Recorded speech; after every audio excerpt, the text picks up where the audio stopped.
In this module, I want to talk a little bit about the keys to making sales on Amazon.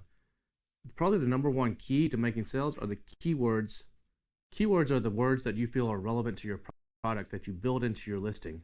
For example, into your title, into your bullet points, into your description, and into your back end and like the search term fields. The search terms are what actually customers type in to actually find your product. And the reason that's critical is because without the right keywords, the search terms aren't going to be able to find you. So if you can't even be discovered, you can't even make sales. So learning how to use the Helium 10 tools in Cerebro and Magnet and some of the brand analytics stuff that we've showed you to figure out what are those exact words that you really need to focus on is critical to your success to making sales. Now you got to do a lot more than that. That's just step one. But without that basic foundation, that's the gas that makes the car run. So you've got to have that. You also need to know buyer intent. Always keep that in mind when you're talking about keywords and search terms. For example, if someone types in the search term vitamin C serum, that maybe that's what they're looking for, but they also might be looking for anti-aging, something for anti-aging. And so the keyword that you need to put in your back end is not just vitamin C serum, but you need to put in what their intent might be, which is anti-aging. And so those are important ingredients to being discovered into making sales on Amazon. Another one that we've talked about previously is conversion. How well you convert on certain keywords. If a lot of people type in vitamin C serum, but they never click on your listing, you're not going to rank very well on it. Remember, Amazon's all about revenue per click or revenue per customer. And so they actually want to show what people actually want to buy. So if you're not converting, you're not going to show up. You might show up for a brief period of time, but then you're just going to slowly fade off the page and go into the never land, and very few people will actually find you. Remember in the last module I talked about your unique session percentage, which is basically your conversion rate. You can get that from your business report section in Seller Central. And that is actually critical as well. Remember, if you're less than 7%, you need to make some improvements to your listing. That could be in your images, it could be in your copy, it could be your price, it could be the way you're describing the product. You need to do something to really try to boost that up. Another one is if you're 7 to 15% on your conversion rate, then you're doing okay. If you're 15 to 20%, you're doing good. If you're above 20%, that's great, especially if you have quite a few sessions coming in. So those are things you really need to pay attention to and try to improve your listing against everybody else. Your sales velocity is also super important on Amazon. The more steady it is, the better you are. You don't want to be fluctuating up and down all the time. That's not a good indicator to the A9. That's an indicator to them that something funny is going on, or you're messing with your listing, or some customers like you and some don't. There's a number of reasons, but you don't want to be going up and down. You want to try to either maintain that pretty steady or on a steady incline going upwards towards more and more sales. Another thing that's very, very important to making sales is where you show up in the organic results. Now, PPC, you can influence this and you can bid your way to the top of the page, and there's some ways to do that. And as long as you're converting, you can actually win top of the page bids and sometimes do very, very well there. But the top 3 positions on the page, positions 1, 2, and 3 that are organic, this is once you go past the ones that say sponsored, those are critical positions that you actually want to get to. And really, you need to be in the top 10. If you're not in the top 10 on most search results pages, you're going to make very, very few sales. Even if you're at the bottom of page 1, you're going to make few sales. You really need to be in those top 3 if you can, and top 10 are pretty much a must. And so you need to find keywords that you can actually compete and get into those positions. Very few people actually even ever go past page 1 of their search results. Usually they find what they're looking for there, or they go down a rabbit hole on page 1, and they never go past page 1. So only about 30% go past page 1. Now, there are times where not being in the top 10 actually can be okay, and that's on more general terms where people are truly shopping, like Mother's Day gifts or something like that, where people may actually go and tend to scroll past the top 10 and maybe even go into page 2 or page 3 until they see something that catches their eye. So more general gift-giving terms like that, it's okay to not be in the top group and still do pretty well. I mean, it's better if you're in the top group, but if not, you can still actually do pretty well on those general search terms. One thing you always need to remember when you're selling on Amazon is always focus on your profits, not on your sales. Too many people I see post numbers of I'm doing $1 million in sales on Amazon, and they post these screenshots and stuff, and who cares? At the end of the day, it's about how much you put in your pocket, about how much you take home, not about how much you make. And so a lot of times I know a lot of people that are totally happy selling $300,000-$400,000 a year on Amazon and putting $100,000 in their pocket over someone doing $1 million a year on Amazon and putting $70,000 in their pocket with a lot more headaches. So always focus on the profits, not sales. You don't have to be the top seller. It's not a vanity thing. You don't need to be the top BSR. If your competition all of a sudden is selling more than you, as long as your sales are not suffering, who cares? You can go reverse engineer what he's doing and see if you might be able to learn something from that. But don't get too obsessed with other people unless they're directly attacking you or taking market share away from you. Then you need to react and figure out what's going on and how you're going to compete. Another thing is you always want to make sure your main image is popping. Your main image is crucial on sales on Amazon. Now, there's certain rules that you can and can't do. It's supposed to be on a white background. You'll see people violate that rule sometimes, but you should play by the rule. But there's creative things you can do with that main image to make it stand out. For example, if it's a bunch of dog treats, like for one time I used to sell dog treats that were made out of salmon. And what I would do is I actually have the bag of the dog treats and have it spilled over. So like some of the salmon pieces or salmon treats are spilled out, and I'd spell the word fish with the treats. I'd take the word fish and actually spell it in front of the spilled out bag so that when someone's eye is scanning the page, that word fish would stand out. That was the actual product. I wasn't doing anything against Amazon's terms of service. I was showing the actual product, but I was being creative with it.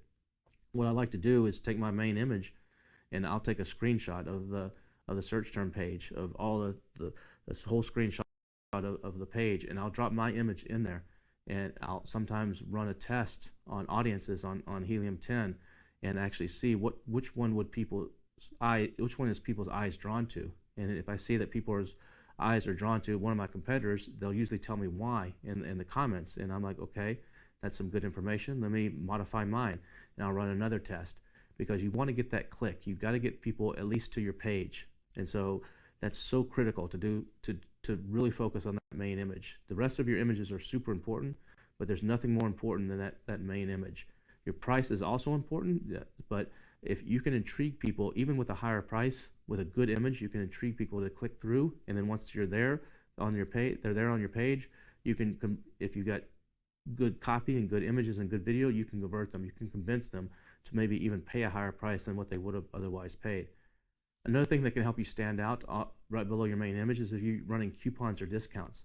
Sometimes if you're running those clippable coupons, those orange coupons, Amazon will show that, or if you're running a deal, or sometimes even by lowering your price, Amazon will show a little flag that says lowest price in last 30 days or something like that. We'll talk about more of that in a future module, but those little things can help you stand out as well. Now, you also have to keep in mind what's important to the customer when they're evaluating your listing. We have the things that are important to us to try to get them there, but what's the customer, what's in their mind, what's important to them? And there's really like 5 or 6 things that are primarily what they're looking for. Number one, a lot of customers, they do look at the price, and that doesn't mean you have to be the lowest price, but your price has to be justified by your copy and your image. But they are going to consider the price. They're also going to consider whether it's prime shipping. So is this FBA? They trust Amazon to ship it to them in a day or two. They don't necessarily trust if it's coming from somewhere else. So they're going to look at that prime shipping badge, and is it prime? If it's not prime, and you're having to do it to yourself or FBM, how fast can they get it? And do they trust you? What's your seller feedback score? Some people will click through and see if there's complaints there about slow shipping or never arriving or something. So make sure those scores stay high, and if you can on FBM, ship as fast as you can, and shorten that window. There's ways you can control that in the back end of Seller Central, where you can put how long it takes you to ship. The shorter the window that you can ship, the better, because Amazon will give an estimate of when it's going to arrive if it's FBM, and you don't want that date to be too far out, and they'll overestimate. They'll add some time to that, so keep that in mind. Another thing is the number of reviews you have. That makes a difference and the quality of the reviews. The Amazon algorithm, it actually likes longer reviews. It doesn't like short reviews. It actually rewards longer, well-written reviews than short 3 or 4 word reviews. Customers are the same.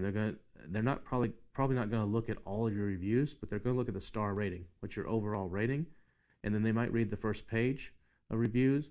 and then they might actually click on the best ones and the negative ones and read some of those.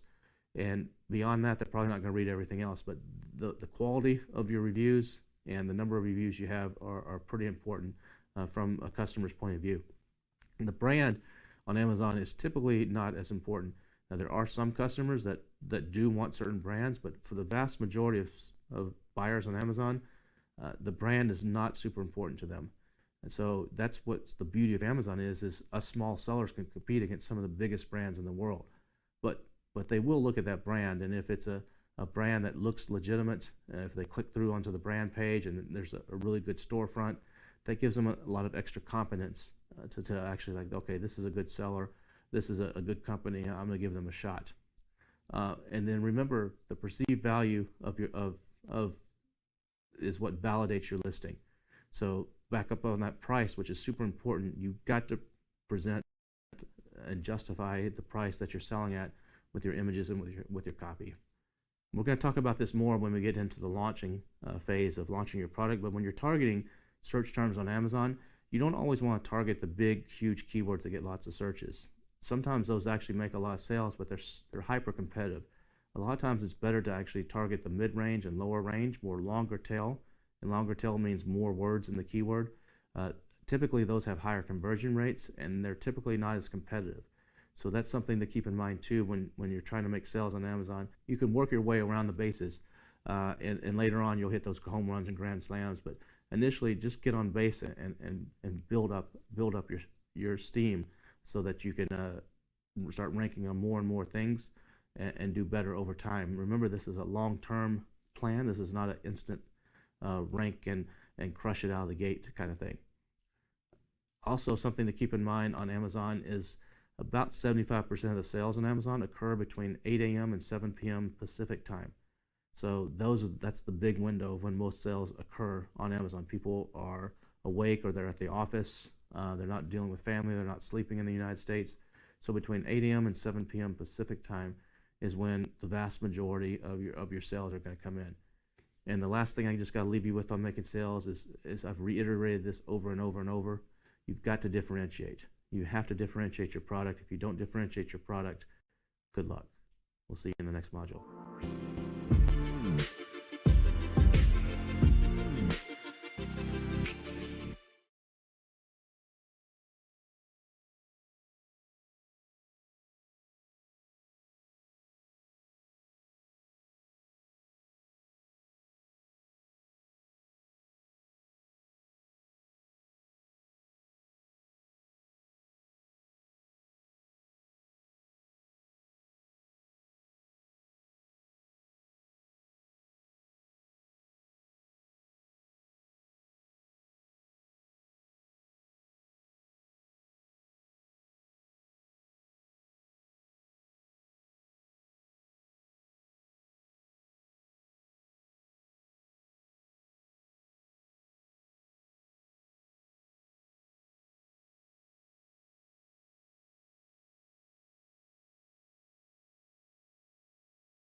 So you checking your listing in Dallas, Texas, typing in a keyword, you may get slightly different results than your buddy in Seattle, Washington, because Amazon does geo-target and does show things based on what they think is relevant for that area.